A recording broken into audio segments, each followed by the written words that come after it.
So you created a React app, but you wanted to add to it multiple languages and of course allow the user to switch between these languages if they wish to do so, but you couldn't figure out how to do it. Easy. In this video, I'm going to show you how to create this thing right here, which you might be thinking, what is this? This is just a simple page with a piece of text that says welcome and some silly text here and an icon. And you would be right. It's nothing but that. But what this does is if I click on this icon, I get this list of languages that are available. And let's say if I wanted it to be French, I'm going to click here and voila, it's in French now. And also if I wanted to have it in Arabic, which is a right to left language, it will become now in Arabic and it will indeed be right to left and the icon now is on the left. Lovely. On top of that, I'm going to give you two little bonuses. One is how to change the title here. As you can see now it's in Arabic, and if I switch back to English, it's now in English. And also how to change it through the URL. So if we go to the URL and we type here /AR, now it's back in Arabic. And if we type here /FR, and now it's in French. And this also persists. So if we just remove that and if we refresh the page, it's still in French. So the language setting is actually being persisted on the user's machine via a cookie. Okay, so that's that for my cringy demo. So let's actually jump into the code. So let's first create this React app. So here in the terminal, I'm gonna run npx create-react-app. And let's call this, what do we call it? Let's call it localization, because that's what this is. And of course I misspelled that, so let's fix that. And I'm gonna use a template, so let's say --template and say clean-cra to give us this React app that doesn't have like these extra files that we will not use. We just need this simple React app. Let's let that install all the dependencies and let's take a look at this tool that will allow us to do this. So we're going to be using i18next and the React implementation of it in particular. So this is the utility or the framework that will allow us to initialize this configuration and then set up our different language texts and then allow us to switch between them if the user changes the language. And that's a very basic way of explaining it. So if we scroll down, here it shows you how to use it inside of the JSX, but let's ignore that for now. And actually, let's go to getting started. So here it tells us we need to install the i18next itself and the React implementation of it. So let's copy this command. We don't actually need --save anymore.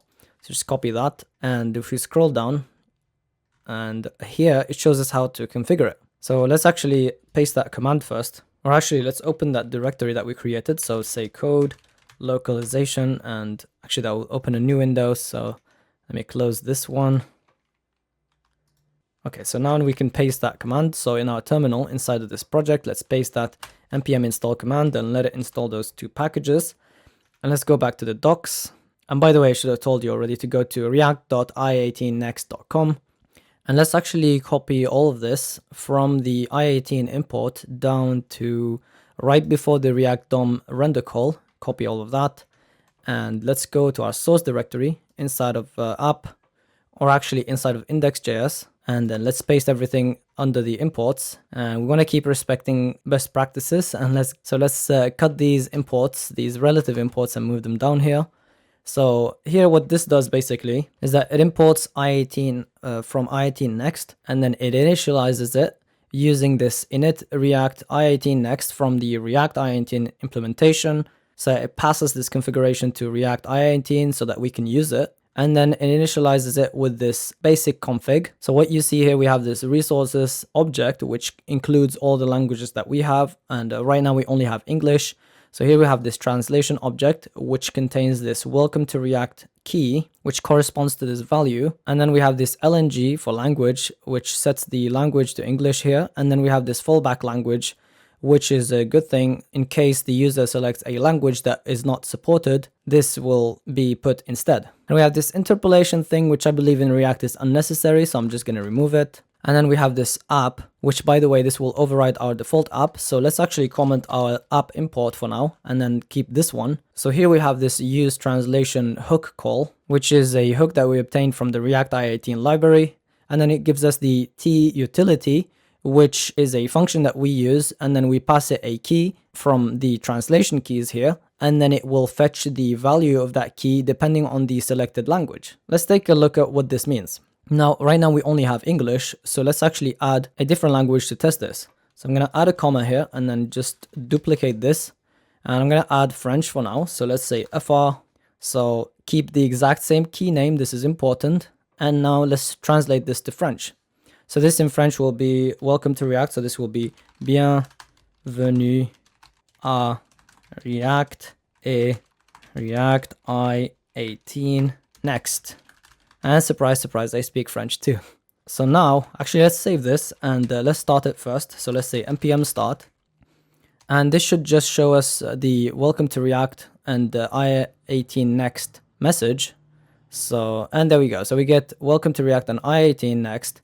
And we can actually test changing the language manually right now. So what we can do, we can go to our index.html inside of the public directory and just change here in the HTML tag, change this lang attribute from en to fr for French.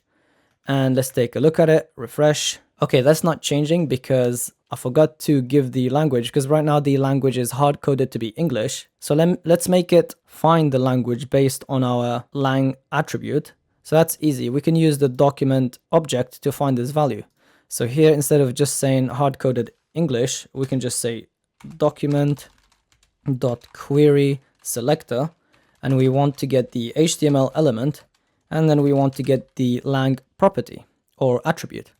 So save this, and now if we refresh, there we go. We get bienvenue à React. So it's in French now because we put fr here. And if we change it back to English and we refresh, we indeed get welcome to React, and now it's in English. Cool. Now, a better way of doing this, because the language is not always just in the lang property inside of HTML, it can be in many different places. And obviously the lang property here is always served the same from our file server that's given this file. And we can't have user settings stored in here, obviously. So we can fetch everything manually, but we can also use a utility that makes it easier. So let's go and Google i18next browser language detection, and yeah, so we get this package, this i18 browser language detector, and this gets the language from around, what is this, 8 or 9 different sources without us having to write one line of code. And as you can see here, we can just install this. So let's actually just grab the package name.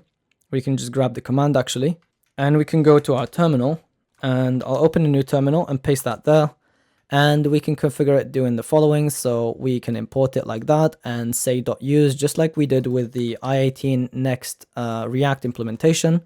So let's paste that there, and then let's copy that. And here we can just say .use, and we can chain as many of these, are they middleware? They feel like middleware, or these utilities, I guess. So we can configure this by passing an object inside of this initializing or init options. So here we can say detection, and you can see, by the way, in the documentation here what you can pass, and it tells you that you pass it as a detection object. And here you see there's an order which tells the utility which setting to prioritize.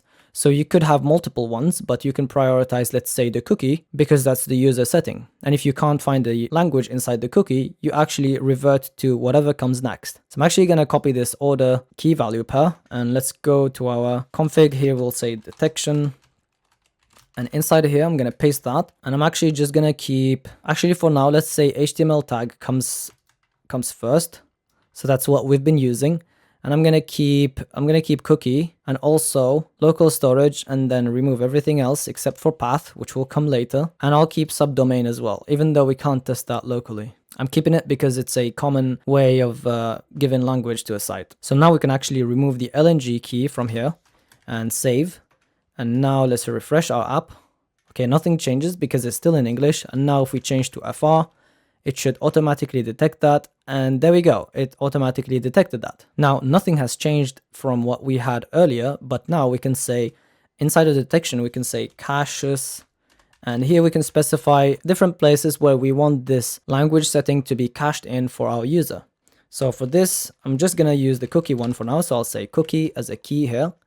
And now if we refresh and we open the DevTools, we go to application. So here we actually have it in local storage as well. And then if we go to cookies, we go to localhost 3000, and there you go. We got i18next, and the value is fr. And of course, one more time, if we change to en and we save and we refresh, that cookie changes. So this package is indeed updating the setting based on the user setting. Now, if you go back to the config, you'll see that we have here we have everything, all of our language information inside of this resources. Now, this is a bad practice because this app can grow to be really big and we can have like so much text, and obviously this will be a bad practice to store all of it here because this file will be gigantic, first of all, and second of all, if a user wants to visit the English site, they will still have to load all of the different languages, which is not ideal. We want to be able to load just the language that the user specifies so that we save on bandwidth. And the way we can do that, we can use another package called i18next HTTP backend. So if you go and Google that, i18next HTTP, yeah, this one, HTTP backend. And this is just a utility that allows us to load the different language files from any source that we want it to load it from.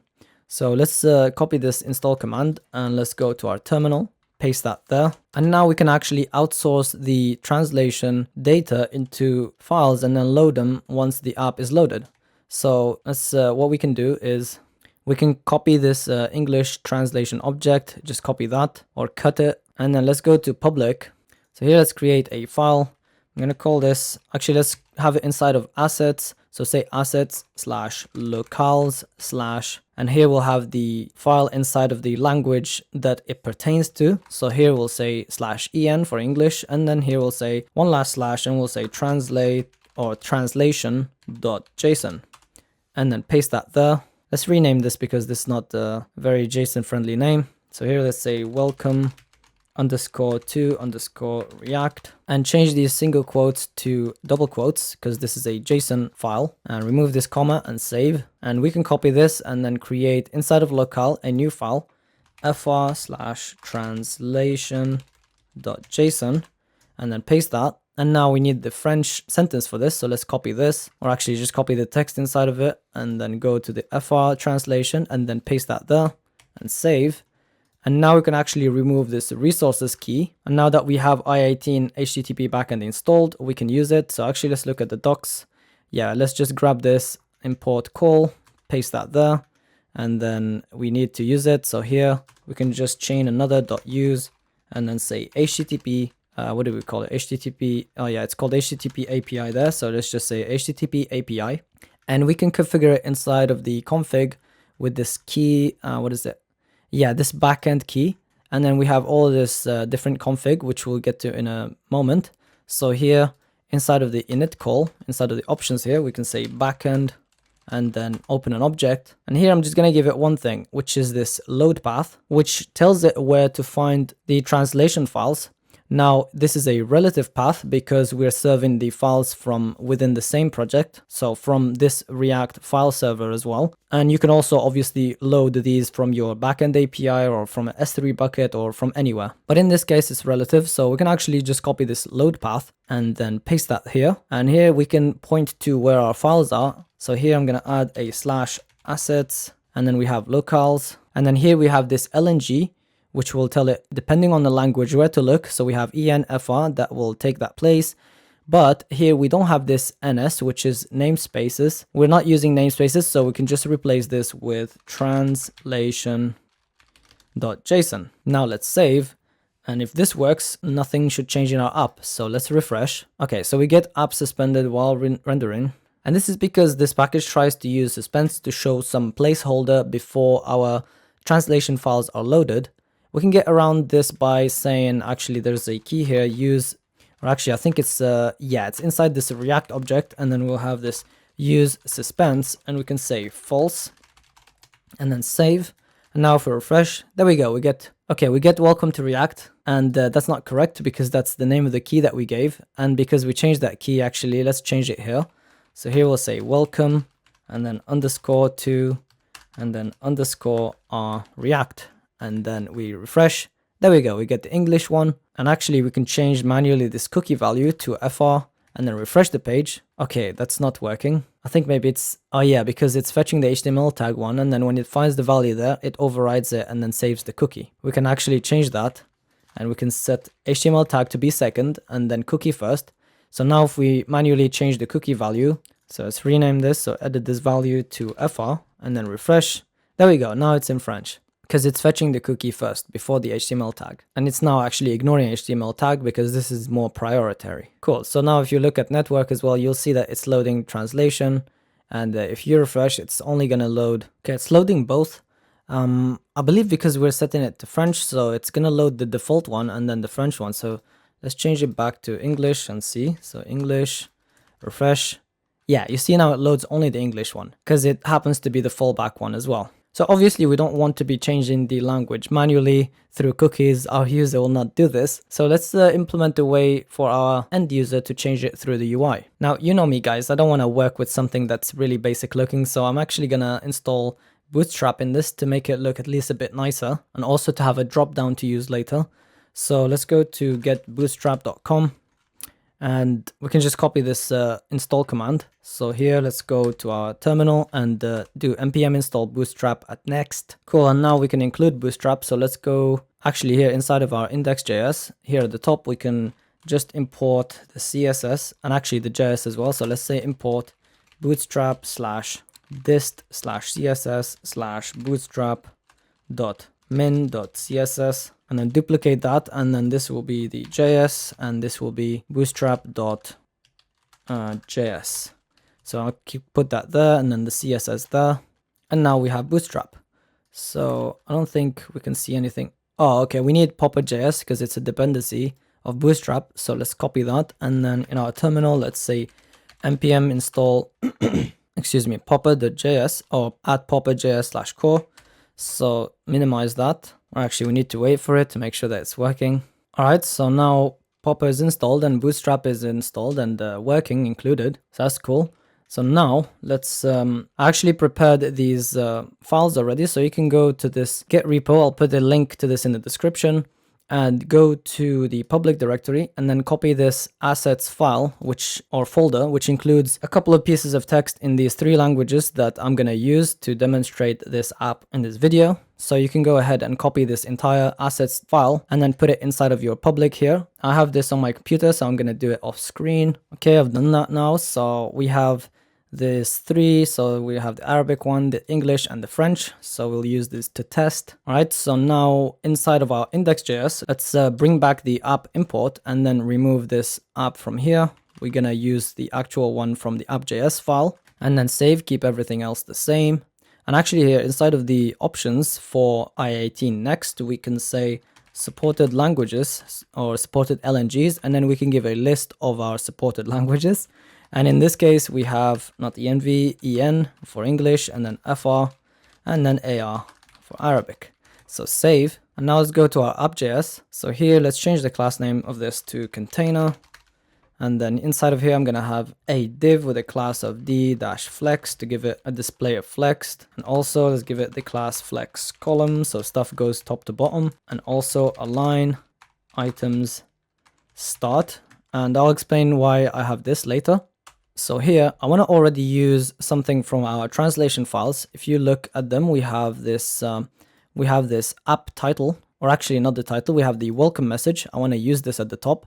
So here, to be able to use that, we need to do the same that we did here. So actually, let's grab this import and remove this use translation because it's not being used here anymore. And then save, and then in the app.js, paste that, and then remove the init part of it. And then here at the top of the component, we'll say const t equals, or actually t, the structure t from use translation, and call it as a hook like that. And as we did earlier, we can just say t and then pass it the key. Or actually, this needs to be inside of an expression to be able to say that because it's not just a piece of text. So here we'll say welcome underscore message. Now let's save. And now let's look at our app, refresh. There we go. We get welcome because that's the English one. I want to remove this dark background. So actually, I'm just going to get rid of this index CSS. We don't need these styles. And of course, let's get rid of the import inside of index.js so that it doesn't crash. So now let's refresh. Cool. Now we get the classic white background. So let's go back to our app.js. And here, actually, I want to make this a title. So let's say header 1. And let's just style it while we're at it. So let's say class name, give it font weight normal, so it's not too bold. And then give it some margin on the bottom, MB3. Close that opening tag, and then bring the closing tag after this. And also I want to do something clever here. So let's do a paragraph. And I want to show you how to use a value with a dynamic value inside of it. So if you look at the translation files, let's look, for example, in the English one, there's a key here called days since release. And this says it's been, and then this number of days since this video is released.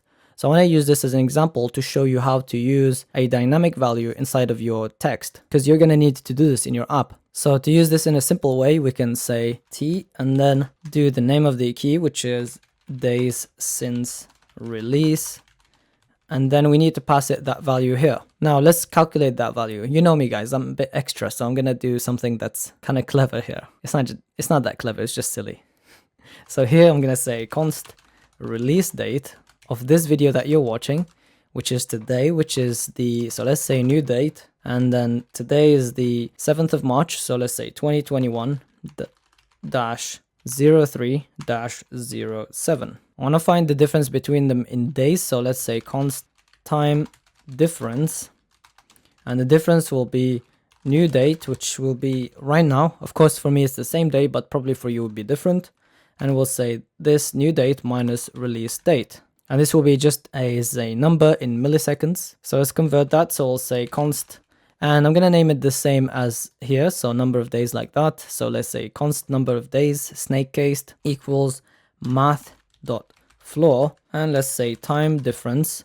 And we convert this to days. So we'll divide it by 1,000 to make it into seconds, multiplied by 60 to make it into minutes, multiplied by 60 for hours, and then multiply by 24 for days. And now we get number of days between that date and now, which in my case should be 0.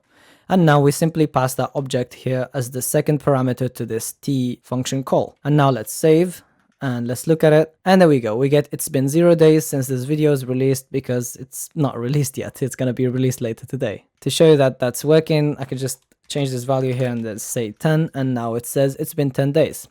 All right, so I'm going to remove this.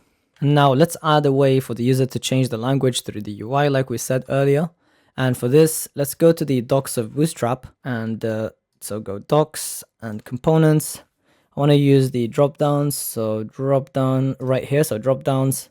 We can just grab this, so just grab this. Actually, we can just click copy here, and then I'm going to put that in its own div here at the top of the container, and also give it display of flex, so d-flex, and then give it justify content end so that it's pushed to the right. Tab that and then paste that drop down in. And of course here what we want is, instead of just obviously action and another action, we want a list of our languages inside of here. So here let's create that array. I'll create an array here at the top. This will be our constant languages array. So here we'll say const languages equals and do an array.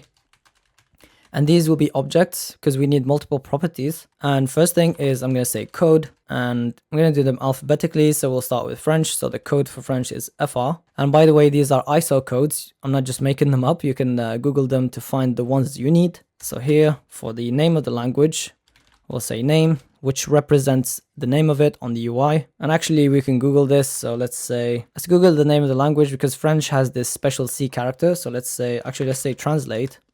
And detect language, let's say French, and from English to French. And then here we have, actually it's not française, it's actually français, this one here. So let's copy that and then paste that here, make this capital F. And I'm also going to add something else.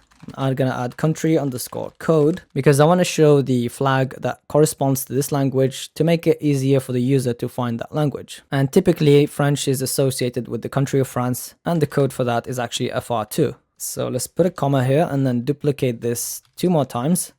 So this will be English, and obviously the name is English. And the country code, typically English is associated with the UK, so let's say GB for Great Britain. Now, of course, these languages are spoken in other countries. We're just going to use the most typical country. And this will be Arabic, and the code is AR. And then the name, actually, we want to have the name in Arabic as well. So here we can say in the translate Arabic, and then translate this to Arabic. And it's actually not this is an adjective. We want this, which is the noun of the language. So actually, I'm just going to click that and copy this. Oops, copy that and then paste that there. And then the country code, I want to use Saudi Arabia, which is the most typical. It's got Arabia in the name. So save this. And now we have our languages. So now we can loop through those and show them as options in our dropdown. So here, instead of having these hard-coded LIs, I'm going to remove 2 of them and keep 1, and then do an expression here and say languages dot map, and we can actually just destructure the code, the name, and also the country code. And actually these need to be inside of parentheses, so parentheses like that. And let's do an arrow and then do parentheses so that we can return. And we're gonna return this li, so drag it up here. And because we're looping through something in React, it's recommended to give a key. So here we'll say key, and the key will be country code because this will be unique. And then here, instead of using an anchor tag, I'm gonna use a button, because the React complains if you have an anchor tag that has a link that doesn't go anywhere. So here, let's remove this href prop or attribute. And actually these class should be renamed to class name. So select all of these and then remove and just add name at the end. And inside the button, we're gonna do curly braces and say name to put the name of the language. And to be able to show the flags, we need to install this dependency. So say npm install, and this will be flag-icon-css, which is this library that has all the flags that we can use as CSS classes. So here, before the name of the language, we can say, let's put a span here, and let's give it a class name. And this will need to have a flag icon class, so flag-icon and then flag-icon. And then, for example, if you wanted to do UK, you will say not bg-gb, but we want this to be dynamic because it depends on which country we have here. So here, let's replace this with curly braces and then replace that with backticks, and then replace this with a backtick as well, and then close curly braces. And then here, instead of GB, let's do $ curly brace and then concatenate country code. And that's why I did this country code thing. And also let's add here mx-2 to give it some margin on the sides so that it's not right next to the text. And here, let's add extra parentheses and save. And now let's take a look at our app. We get this drop down button, and if we click on the drop down, okay, we don't get the flags because I forgot to include the actual CSS. So let's go to the index.js, and here under the Bootstrap, we'll say import and import from flag-icon-css/flag-icon.min.css. I already looked this up. I don't know this off the back of my head. So save and refresh. I mean, you don't need to refresh. It's just a habit of mine. So click the drop down, and there we go. We get Francais, English, and Al-Arabiya. Cool, and we get the flags. Now, of course, these buttons don't do anything right now, so let's make them work. And I want to change this to an actual globe icon instead of this oogly button. So let's go to, actually now Bootstrap has icons. So if you go back to the homepage, you can see here Bootstrap icons, and you can find so many cool icons. Let's do globe. There's this, which one? Yeah, I want this one, this first globe one. Now you can use the library itself and then do this bi globe, but I just want this one icon. So let's do download SVG, and I'm actually just gonna, I opened with Chrome. Let's drag that into our project. So, oh, it's actually just gonna open it. Okay, whatever, I'll just put it as text. So copy that, and then inside of our app.js, Actually, I'm gonna make it into a functional component in case we need to update or change stuff. So we'll say here const globe icon equals, and then do a function that returns. Actually, just do parentheses and then paste that there. And I want to be able to specify the width and a height dynamically in case you want to change them. So here we can say width like that, and then height. Oops. Height like this, and then here we're gonna take them from the props, so we'll say width, and I'm actually gonna say equals 24 here to give it a default value in case we didn't specify any. So here we'll say height equals 24 as well, and now we can use this globe icon inside of here, on inside of this button. So instead of saying drop down button, we're gonna say globe icon as a component like that. And of course you can give it height and width, but if we don't, it's gonna get 24, and I'm fine with that. And also I want to change this class name from btn secondary to btn link so it doesn't have a background. So save, and let's take a look at it. So let's go here, refresh. It was already refreshed. So here we have this globe. There we go. We click on it, we get our languages, and it looks much better than an actual button. So now to get this to work, we can simply say where we have this button, when we click this button, we need to change the language. We can say on click and then give it a function that is a callback that says, actually we need to import i18next. So here at the top, let's import i18next from i18next. So here where we have our on click, we can simply say i18next.changeLanguage, and then we can pass the code that we have from here. So now let's save, and this on its own should work. So if we click on here now, and if we click on French, there we go, it's changed to French.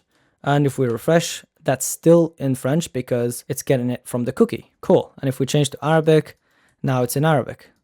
Now, if you refresh, you briefly see that it says welcome_message. And also the text here will have the names and the keys that correspond to the values. So to remove that behavior, we can simply actually go back to the index.js. And here we can remove this use suspense false, and we can actually use suspense to show something when the language hasn't loaded yet. So here we can import, because suspense now is part of React itself. So from React, we can import suspense. And here in our React render or React DOM render call, we can wrap this in a suspense component and put all of this inside of here. Actually, that comment needs to be here.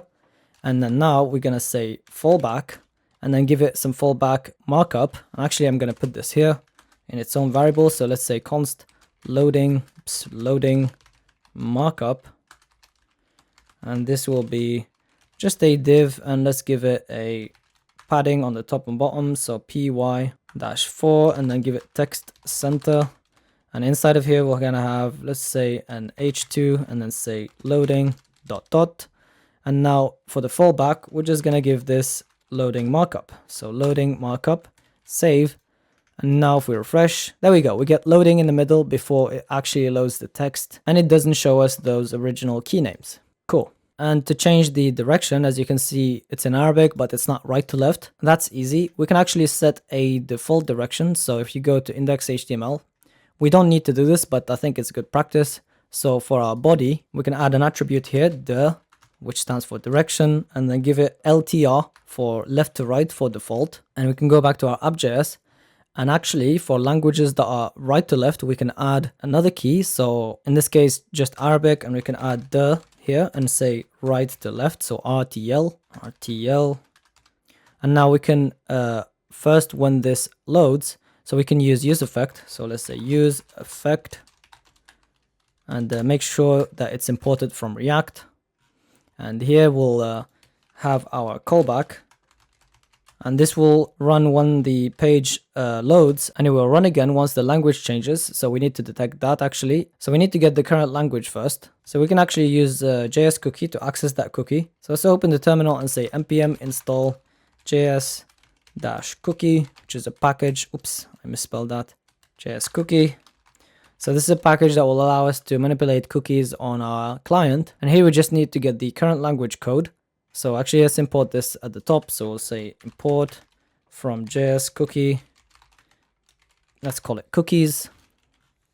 So here at the top, let's say const current language code equals cookies.get.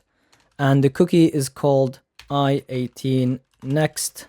And we get the value, but if that doesn't exist, we already have a fallback, but let's just have another safety mechanism here and say, or English, or EN. And now we need to get the language from our language array based on this code. And that's easy. We can just say const current language equals languages.find language, where language.code equals current language code. And now we have access to that. And now here inside of our use effect, we're going to say document.body.direction or equals current language.the. And if that doesn't exist, in the case of French and English, we can say or left to right. You can actually add this here, but I think it's more concise to do this. We only get it if it's right to left, otherwise we revert to left to right because there's only two options. And now we can give this current language as a dependency for our use effect so that every time the language changes, the direction changes as well. So now let's save, and now let's look at it. So there we go. So we already switched to right to left, and if we switch to French, we are left to right. And again, if we go back, we are right to left. And of course, English is left to right as well. Cool, so that's done. One little thing is that here we don't have an indication of what the currently selected language is in the dropdown. And we can show that by going to the dropdown. So here in the button, we're just going to say disabled, and the condition will be if code, which is the code of this current element, equals current language code. And that's it. So now if we refresh, or we don't refresh, we get that English is actually grayed out. And if we click it, the dropdown goes away, but nothing actually happens. But the flag is still not grayed out. So what we can do is can have a quick and dirty way of doing that, which is here for the span, we can add a style prop, and this is an object. So we can change the opacity. And we can actually use the same condition here. So copy that condition and then paste that there. And then do a ternary. So if that's the case, that means this is disabled. Let's give opacity of 0.5. And then otherwise, so colon 1. Otherwise, it will be completely opaque. So now, there we go. So now the flag is actually grayed out too. And if we click on French, there we go. French flag is grayed out as well. And let's add a piece of text at the top that indicates that this is where you change the language. I already prepared a key for that called language. Oops. So let's reopen app.js and let's add that there before the loop. Here we'll say li, and underneath it we'll have a span with a class of dropdown dash text, or actually not, that's dash item dash text, and then tab that. And inside of here we'll do an expression, and then we'll use the t helper, and then we'll pass it the key language so that we can get the word language for each language. So now let's go back. There we go. We get long for French, and then in Arabic we get lugha. Cool. And in English, obviously, we get language. Lovely. And one final little thing, which is the title of the document. That's easy. We can just, inside of the same use effect call, we can say document. You can use something like React Helmet for this, but I'm just going to change the title of the document, so it will be kind of overkill to use it. So I'm just going to say document.title equals, I know we can actually use the t helper here as well, by the way. So we'll say t, and we already have this app title here. So we'll say app underscore title, and React will kind of warn us that we need to put t in the dependency array. So let's actually put that, even though it never changes anyway. So now let's save, and there you go. So in English, we get title, and in French, we get titre, which is title, and as well in Arabic, we get unwan. Cool. Now, the bonus thing that I wanted to add is allowing the user to do something like this, /AR, and tell the app to be in Arabic, which is not working right now. And that's actually pretty easy. And it's already in the language detector options. It's this path option here. The only difference is we need to make it more priority or higher priority than cookie for it to work. So now the highest source of truth is path, and then cookie. And then if none of them exist, it will fetch from HTML tag. So let's save this.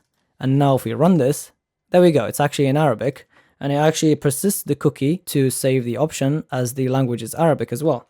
Because if you go to cookies, so application cookies, now the value is AR. So now even if you remove that, it's still in Arabic. And of course it works for French, and now it changes the value of the cookie to French. Lovely. All right, so that's it for this one. Please make sure to like this video, and of course subscribe if you haven't done so yet. I hope you learned something new in this video and you enjoyed while doing it. Thank you very much for watching, and I will catch you in the next one. Bye.